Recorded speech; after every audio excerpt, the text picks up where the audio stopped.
अब वो बातें नहीं होगी। आपकी सुनने वाला कर्मचारी और अधिकारी यहाँ रहेगा, वरना बात ही नहीं होगी। आज के इस विकसित भारत संकल्प यात्रा में और यहाँ की शुरुआत लोहारगढ़ धाम, जो हमारे क्षेत्र का सबसे पवित्र धाम है, और इसकी शुरुआत भी पवित्र धाम से हो रही है। तो मैं सबसे पहले तो इस धाम को प्रणाम करते हुए और मंच में विराजमान हमारे आदरणीय सांसद साहब नरेंद्र जी खीचड़ साहब, हमारी जिला प्रमुख साहिबा हसनी कुरैली जी, हमारे बहुत अच्छा महसूस किया कि हमारे जिले में एक अच्छे कलेक्टर है। जिला प्रमुख जी का भी अभी महिलाओं का जब पोषाहार वितरण कर रहे थे तो मुझे महसूस हुआ कि हमारे जिला प्रमुख भी एक महिला तो वास्तव में थोड़ी चाहिए थी, जिनकी वजह से पिछले 5 साल का जो दौर निकला है, वो दौर आदरणीय सांसद साहब की वजह से इस नवलगढ़ का अच्छा दौर निकला है, क्योंकि हम सौभाग्यशाली थे कि हमें भारतीय जनता पार्टी के ऐसे सांसद मिले जिनकी वजह से इनका ध्यान नवलगढ़ पर खूब रहा और नवलगढ़ की जनता को आपने संभाला। आप सबका बहुत बहुत आभार, धन्यवाद। साथ ही मैं पधारे हुए सभी हमारे प्रशासन का भी स्वागत करता हूं। यहाँ के सभी जनप्रतिनिधि, भारतीय जनता पार्टी के कार्यकर्तागण, माताएं, बहनें, बड़े बुजुर्गों, आप सबके आशीर्वाद से, आप सबके सहयोग से, आप सबके प्रेम और साथ की वजह से मुझे राजस्थान की विधानसभा में जाने का अवसर मिला। आप सबका बहुत बहुत आभार और स्वागत करता हूं। साथ ही मैं ये भी कहना चाहूंगा कि विकसित भारत संकल्प यात्रा का उद्देश्य एक ही है। जो पिछले कई दिनों से अंधेरा छाया हुआ था केंद्र की योजनाओं पे, केंद्र की योजनाओं का लाभ हमारे क्षेत्र में बहुत कम मिला है, लोगों तक पहुंची नहीं है, लोगों को ध्यान भी नहीं है। कारण कि यहाँ का प्रशासन, यहाँ के लोगों के दिल में ये जगह नहीं थी कि केंद्र की योजना का लाभ हर एक वंचित आम आदमी तक पहुंचे। लेकिन आप लोगों ने ये अंधियारा मतदान करके उजाले की तरफ कर दिया है और इस उजाला को मैं लगातार आपके बीच में रखूंगा। सबसे पहले मैं यहाँ के सरपंच साहब से निवेदन करूंगा, राम सेवक जी और पटवारी जी, आप लोगों के लिए इस कदर काम करो जिनको योजनाओं का ध्यान नहीं है, जैसे अभी कलेक्टर साहब ने बताया, और यहाँ के लोगों को ध्यान में आ गया कि हमें किस योजना का लाभ किस तरीके से लेना है। साथ ही यहाँ के सरपंच साहब हर ग्राम पंचायत में ये विकसित भारत संकल्प यात्रा लगातार जाएगी और मोदी जी का, हमारे देश की प्रधानमंत्री जी का सपना है कि हमारा एक भी भारत का एक भी नागरिक ऐसा ना हो जो उसको मूलभूत सुविधा उपलब्ध नहीं हो।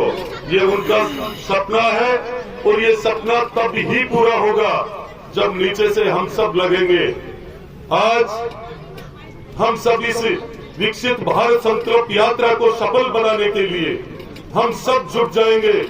प्रशासन के साथ हर एक आम आदमी, जनप्रतिनिधि और भारतीय जनता पार्टी के एक कार्यकर्ता से मैं निवेदन करना चाहूंगा, हमें धर्म निभाना चाहिए। ये भारत जब विश्व गुरु बनेगा और मोदी जी का सपना पूरा तभी होगा जब हम सब लग जाएंगे हर जगह पे। आज बहुत खुशी की बात है कि आपकी वजह से मुझे ये जगह मिली है, मैं भूलने वाला नहीं हूं। ये प्रशासन को भी मैं कहना चाहूंगा, मेरा पक्ष जिस दिन रिजल्ट आया था, ये मत देख लेना मैं कहीं घूम रहा हूं। मैंने लोगों की हालात वो भी देखी है, मैं पहले भी कह चुका हूं, जिसको यहाँ से जाना है, मैं जनता का सेवक बनकर आया हूं। मैं आप लोगों से प्रेम तभी करूंगा जब जनता का मान सम्मान आप लोगों के। मैं निश्चित रूप से ये कहना चाहूंगा, मुझे किसी भी कर्मचारी अधिकारी को ये कहना नहीं पड़े कि आपको यहाँ से जाना है। यदि आप जनता के लायक नहीं हो तो बिना कहीं रवाना हो जाना। मैं निश्चित रूप से आपको ये कहना चाह रहा हूँ कि नवलगढ़ की स्थिति मैंने देख ली है, हर रोड को कुचल के मैंने देख लिया, हर दीवार की सिमट के वीडियो बना लिए हैं। क्या क्या हालात हो चुकी है इस नवलगढ़ में, इस पंचायत समिति में, इतना भ्रष्टाचार है। और मैंने जनता से राजस्थान के अंदर ये भारतीय जनता पार्टी की सरकार भ्रष्टाचार और गुंडा राज के खिलाफ ही बनी है, मैं मेरा समझाऊंगा। मैं किसी भी अफसर से नाराजगी नहीं रखता हूँ, पर मैं दोस्ती तभी ही रखूंगा ये जनता। आज सबसे बड़ी बात यह है कि इस भारत विकसित संकल्प यात्रा में सब अफसर, हर डिपार्टमेंट आए क्या एसडीएम साहिबा, सभी लोग आए हैं। लेबर डिपार्टमेंट क्यों नहीं आए वो लोग?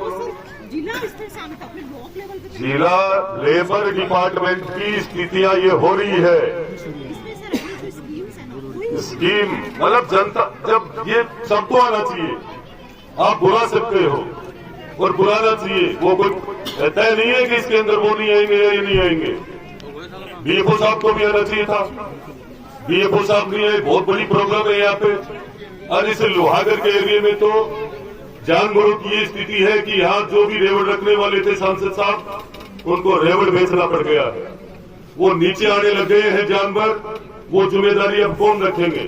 पिछली बार जब बड़ा कार्यक्रम, जब भी ये स्थल ऐसा है, हमारे हरियाणा तक के लोग यहाँ आते हैं और यहाँ इतनी बदमाशी होती है कुंड में, माताएं बहनें सब। मैंने पिछली बार रात को जब सरपंच साहब ने मैसेज किया, मैंने एसपी साहब को सीधा कहा कि साहब वहाँ देखो आप क्या हो रहा है।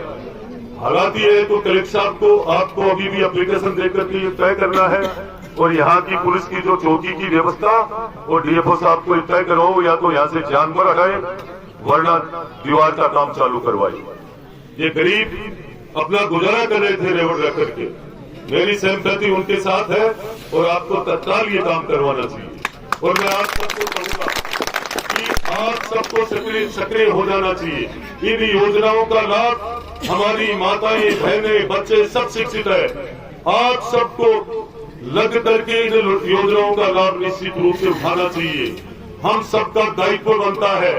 कोई भी अफसर काम नहीं करे, इसके लिए 24 घंटे मैंने एक दिन पहले भी कहा था कि मैं आधी रात को भी तैयार मिलूंगा, मैं आधी रात को भी तैयार मिलता हूं। अभी सरकार बनी है, 10-15 दिन में आप सबको पता लग जाएगा। हम रुकने वाले नहीं है। भारतीय जनता पार्टी का एक एक कार्यकर्ता सक्रिय है। आपको ध्यान है कि हमारे राजस्थान के ऊर्जावान मुख्यमंत्री, कल इसका शुभारंभ मोदी जी ने और मुख्यमंत्री जी ने किया। अब आपको आगे की रूपरेखा भी तैयार कर लेनी चाहिए।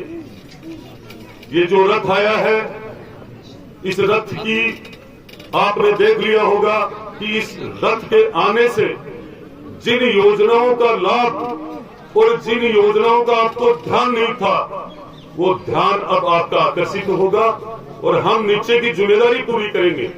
घर घर तक ग्राम सेवक और पटवारी सबको पहुंचाएंगे। ये जिम्मेदारी से आपका काम होगा। अब वो बातें नहीं होगी, आपकी सुनने वाला कर्मचारी और अधिकारी यहाँ रहेगा, वरना बात ही नहीं होगी। और अब मैं इतना ही कहकर आप सबका धन्यवाद ज्ञापित करना चाहता हूं। साथ में ये कहूंगा कि हमारे कुछ ही समय बाद में लोकसभा के चुनाव आने वाले हैं। ये केंद्र की योजना का मतलब समझ रहे हो आप? अब राजस्थान में डबल इंजन की सरकार बनते ही आपको पता लगा ना कितना मिल रहा है। तो फिर से केंद्र की सरकार मजबूती से आए, इसके लिए अभी लग जाओ और जितनी भी केंद्र की योजना है उनका लाभ उठाओ जम करके। जो भी आपको लाभ देने वाला नहीं देने वाला कोई भी कर्मचारी आपकी बात नहीं सुने, मेरे नंबर पर सीधा मेरा फोन नहीं उठे तो व्हाट्सएप पे मैसेज करो, मैं बात करूंगा उनसे। मैं 24 घंटे, ये कर्मचारी अधिकारी मेरे से परेशान हो सकते हैं, मैं आपसे परेशान कभी नहीं हूंगा, 24 घंटे लगा रहूंगा। इसी के साथ मैं आप सबका दिल से धन्यवाद ज्ञापित करता हूं। आपने बहुत शानदार रिजल्ट दिया, अनुशासन में रह करके आपने जो धर्म निभाया।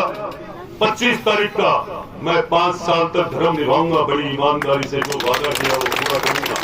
और मैंने ये भी कहा था, आप देख लेना जितना मैंने कहा है उससे कहीं अधिक काम करके आप लोगों को बताऊंगा। मैं मेरे पत्रकार बंधुओं का भी बहुत बहुत आभार व्यक्त करता हूं, स्वागत करता हूं और सभी साथियों का।